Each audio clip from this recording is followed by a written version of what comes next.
Hall, open three. Oh, what a sight for Lexie Hall. She is needed. It's clear from Caitlin Clark's response to Lexie Hall's shot. As her teammate, she is observing from the sidelines. She finally makes a three-pointer to end her shooting slump. However, that was only the start of one of the Indiana Fever's most impressive displays this season. This team was expected to struggle without its star player and without any reliable point guards. Rather, they gave a masterclass in resiliency that was ripe with playoff ramifications. The Chicago Sky had no idea what had happened to them. To express your support for Lexie and the Fever, leave a comment below. Come on. We're back home, baby. Let's go. Back in the W column. Well, I got you now. That's a big job, baby. Point guard.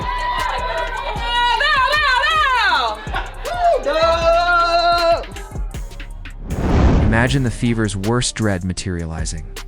Consecutive defeats that nobody anticipated. After dominating teams at the beginning of their road trip to the West Coast, the squad was feeling great. Then they were severely defeated by Phoenix and Los Angeles. These were no ordinary defeats. These were the kinds of losses that cause you to really doubt your chances of making the play. No, obviously we lost our last two, but I don't know, that LA one felt good for us because we didn't quit. And then, life happened the other night at the Valley, so we could have looked at it like, oh, woe is me, and we don't have enough players, and we didn't. So shout out to our group for just staying confident and staying ready because it's a professional league and we have to be ready, and we can't make too many excuses about it because no one's going to hand us anything. So we might as well look at it for what it is. Clark's absence since July 15th due to quad and groin ailments was already causing problems for the team. Nay schedule for her comeback, but during the Phoenix game, things drastically worsened. During the first quarter, Sydney Colson suffered an ACL tear in her left knee. It was visible to you in real time. Tonight? I'm unbelievably proud. I think this is the most resilient team I've ever been a part of, and I say that wholeheartedly.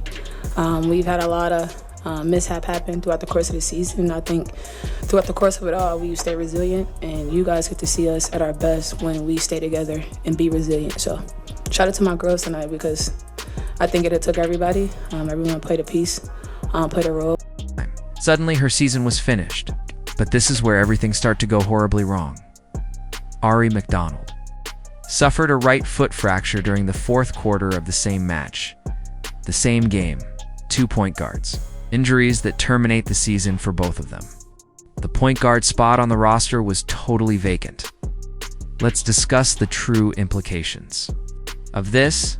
Without their floor general, no WNBA club wants to play a game. But also, You guys are unfortunately kind of familiar with injury updates this season, but I imagine yesterday's was probably pretty tough. Just what's the reaction been from you guys, the players, the coaches, to losing Sid and Ari? Yeah, first and foremost, just brokenhearted for them. They're two really good people that you hate to see this happen to. They've been an integral part of what we've been doing, and so hate it for them. Unfortunately, it's part of the deal, and we've got to roll with it. And we've got players in that locker room who believe in one another. Players in that locker room who are as competitive as all get out. We've got versatility, and it's going to have to be on full display. So I think now it's about playing to honor them. Right? Losing your backup, and that's basketball nightmare territory. The backup to the backup. 7 coach Stephanie White had to make quick adjustments to the rotations. She discussed running a business by committee. This means you don't have any healthy point guards and you're not able to sign anyone for tonight's game. Just for tonight specifically, what is your plan kind of running point? We'll have to do it by committee, certainly. We've been utilizing AB to initiate offense throughout the course of the season, so we'll use her, continue to use her. Sophie, at times this season, particularly early, ran some of the point for us as well. So we'll utilize her and Kelsey can initiate offense too. So I think the most important thing is that we aren't going to be able to do every play in our arsenal. We'll have to play a big lineup. We'll have to simplify, but we've got players who are capable of getting us into offense, and we'll utilize them in transgression.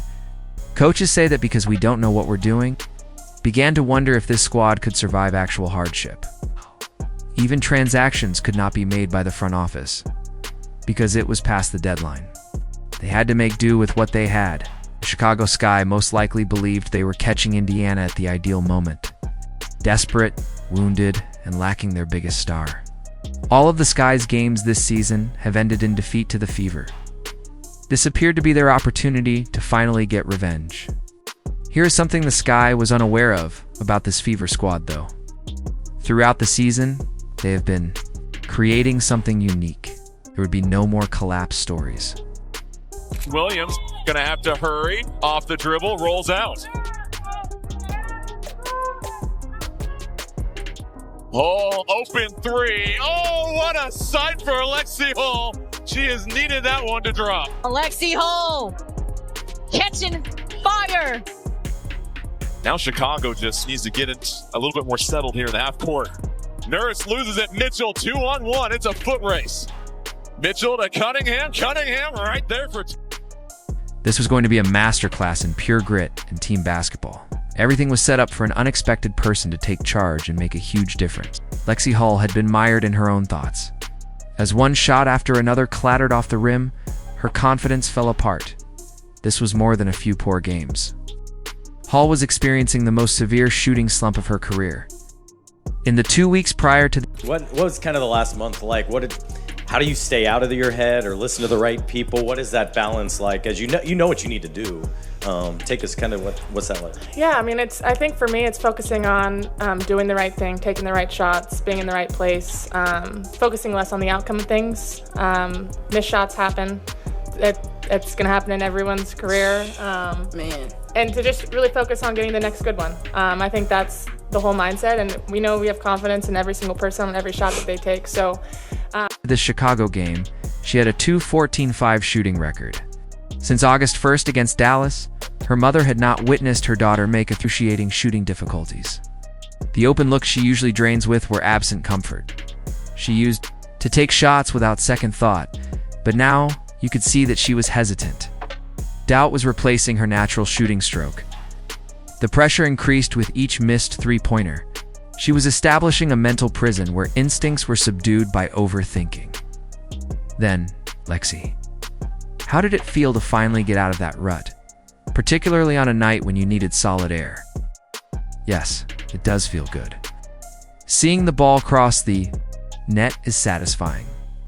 However, I believe that having your teammates at your side feels incredibly nice in every game, regardless of whether you're making shots or not.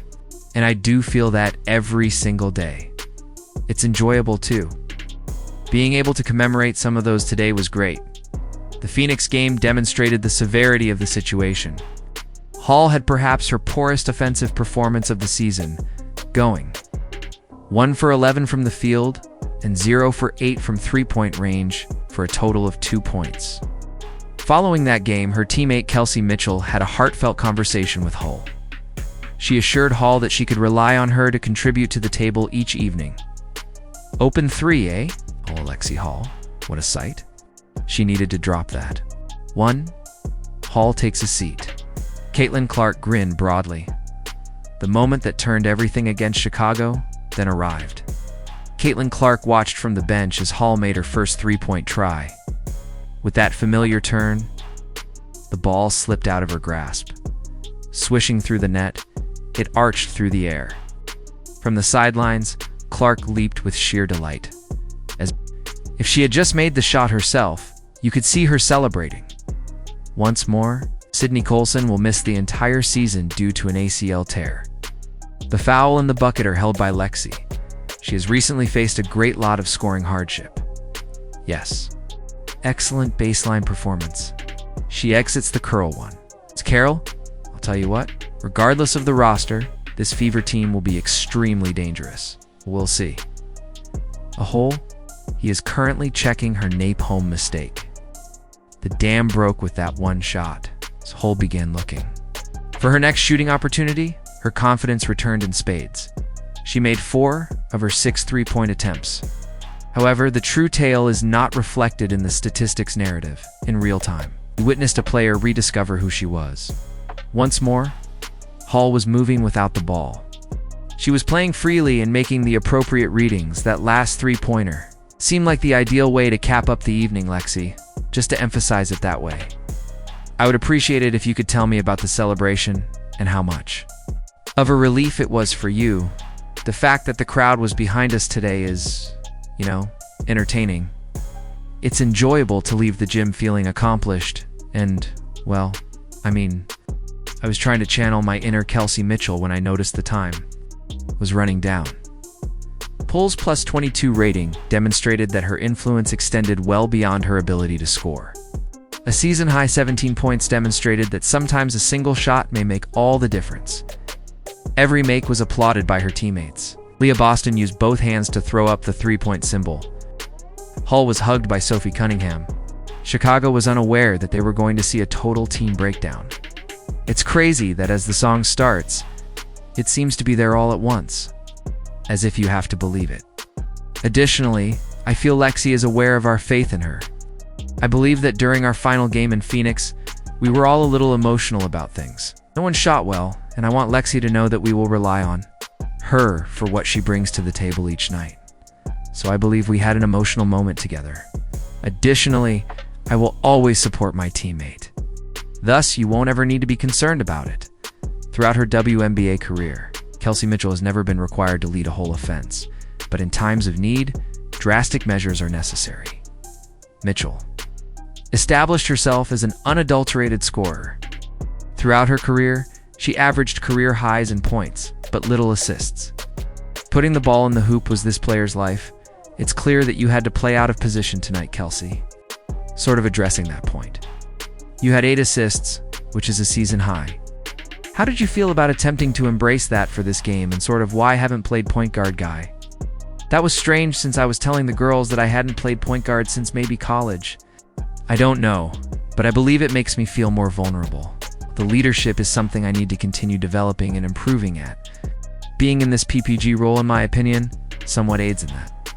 And I believe in my squad, I suppose.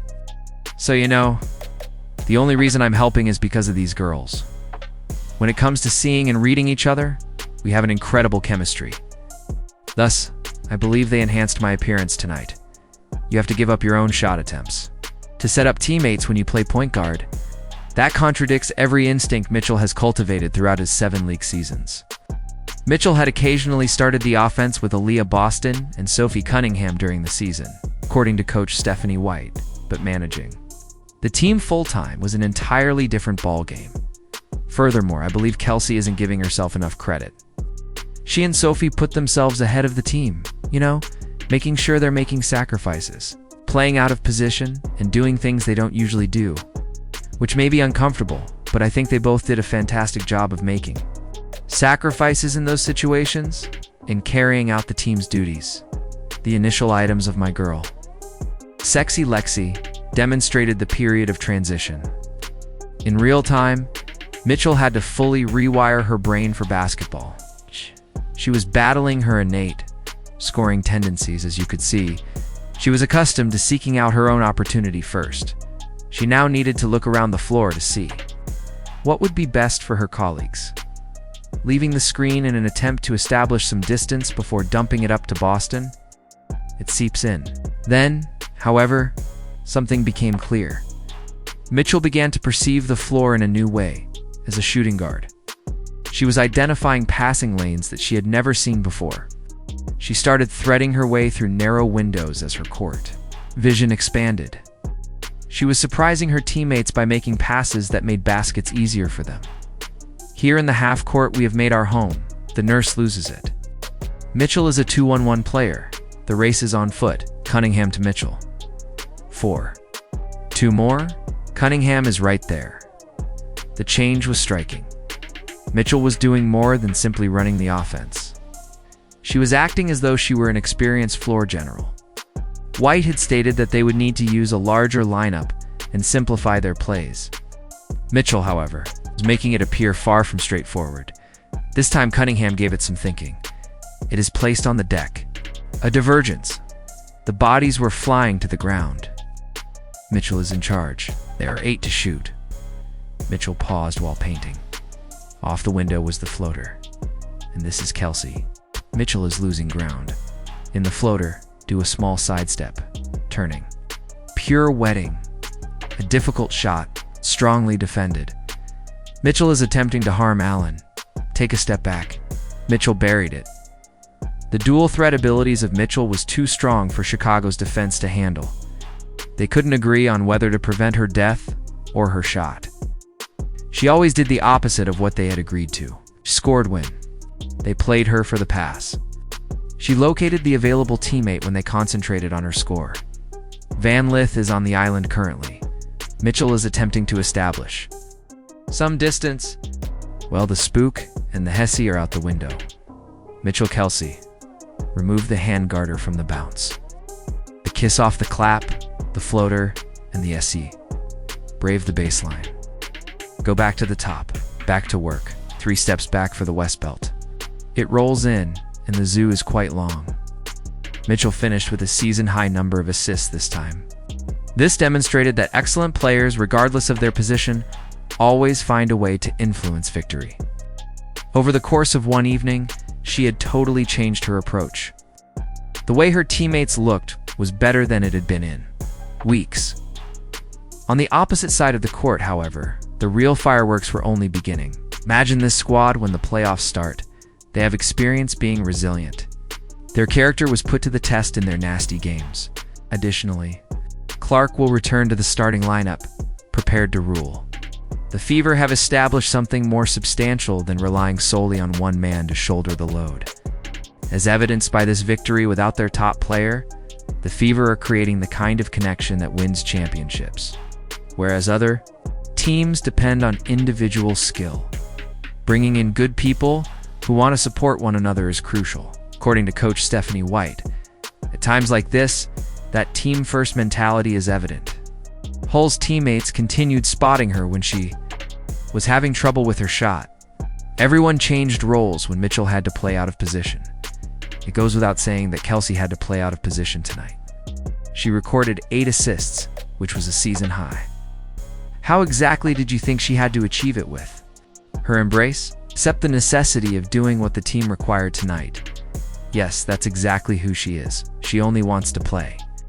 And I thought we did a decent job of continuing to put her in locations where she was receiving the ball. We simply try to do it a little bit more frequently, you know? Try to make it flow a little bit better. She lets the game come to her, I guess. Her choices have been excellent, you know? She only had 1 turnover and 8 assists, huh? Her shot making was excellent as always, I guess. Based on her provocative actions, we can be certain that she will cause a great deal of gravity. She also did a great job of identifying her colleagues when she needed them and choosing her moments. Paul has recovered her confidence after overcoming her shooting rut. Mitchell's abilities as a facilitator have taken on a new dimension.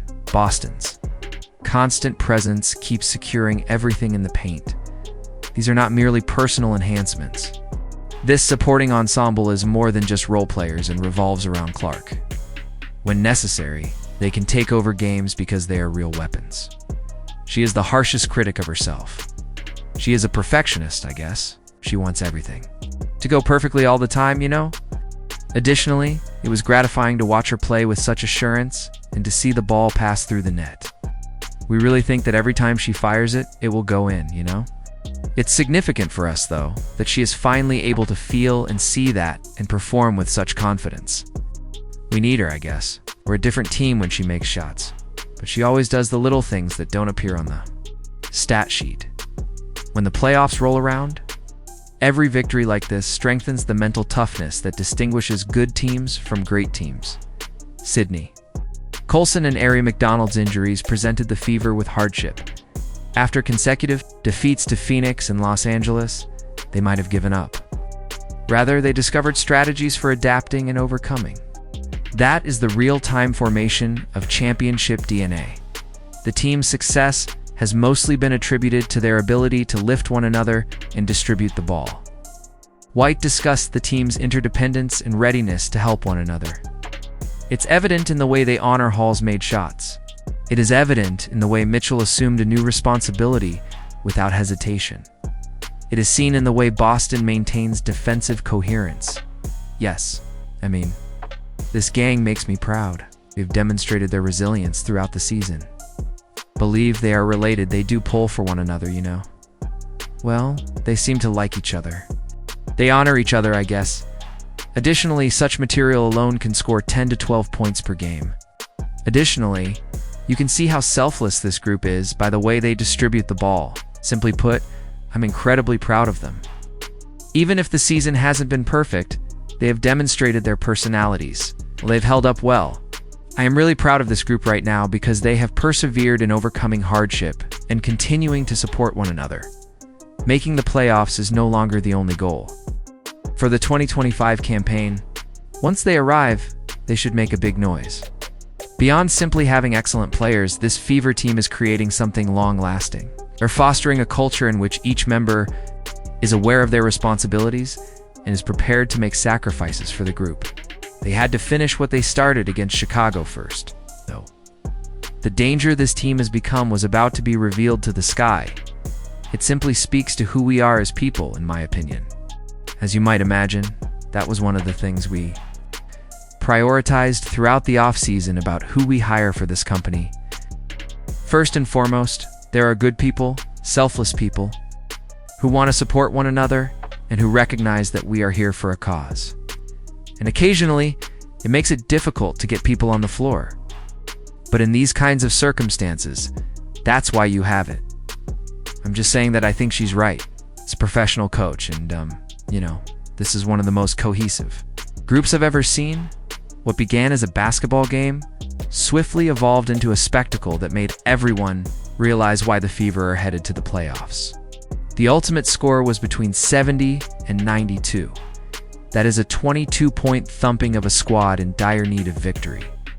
This season's fourth consecutive victory over Chicago was more than just a triumph. The goal was to communicate with all of the league's teams. For the second consecutive year, Chicago is destined to finish last in the WNBA rankings. This victory wasn't your typical one. This demonstrated that the Indiana Fever had created something unique and long-lasting for 20-5. To express your support for Lexie and the Fever, leave a comment below, turn on all notifications, like and subscribe to ensure you don't miss anything. After you click the video on the screen, we'll talk in the next.